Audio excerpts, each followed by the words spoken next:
પ્રધાનમંત્રી મોદીએ નીતિ આયોગની બેઠકની અધ્યક્ષતા કરી. રાજ્યોને 2047 સુધીમાં ભારત વિકાસ બનાવવા પર ધ્યાન કેન્દ્રિત કરવા કહ્યું. ગાયક બિલી જોએલ એક અનોખા મગજના રોગથી પીડાય છે. તેના આગામી તમામ કોન્સર્ટ રદ કર્યા. રવીના ટંડન 24 વર્ષ પછી તમિલ સિનેમામાં પરત ફરી અભિનેતાની ફિલ્મમાં જોવા મળશે. જૂનાગઢ જિલ્લાના માંગરોળ બંદર ખાતે 2000 બોટ પરત બોલવાઈ. તાત્કાલિક પ્રકાશન માટે ગુજરાતનો પ્રમુખ લાઇફસ્ટાઇલ ફેસ્ટિવલ આ ઉનાળામાં અમદાવાદમાં હેંગ્રીટો હાઈ સ્ટ્રીટ રજૂ કરે છે.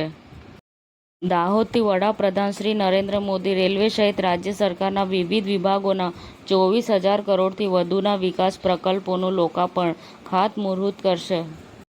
ગુજરાતના 11 શહેરમાં 104 દુકાનમાંથી ચોરી કરનાર ગેંગ ઝડપાઈ. પ્લાસ્ટિક મુક્ત પર્યાવરણ ઝુંબેશ અંતર્ગત વેરાવળ ખાતે વોકેથોન યોજાશે. કોડીનાર કંટાળા ગામ સામાજિક સમરસતા અને સદભાવનું શ્રેષ્ઠ ઉદાહરણ.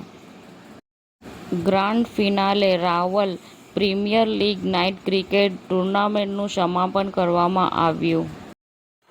સમાચાર ટુડે ન્યૂઝ ચેનલની ટીમ અને જે સત્ય છે તે જ બતાવશે. આપ જોતા રહો સમાચાર ટુડે ન્યૂઝ ચેનલ. ગુજરાતની ધરતીનું ગુજરાતીઓ માટે જ એટલે કે સમાચાર ટુડે ન્યૂઝ. અમારી સમાચાર ટુડે ન્યૂઝ ચેનલને લાઇક કરો, શેર કરો અને સબસ્ક્રાઇબ કરો અને જોડાયા રહો સમાચાર ટુડે ન્યૂઝ ચેનલ સાથે.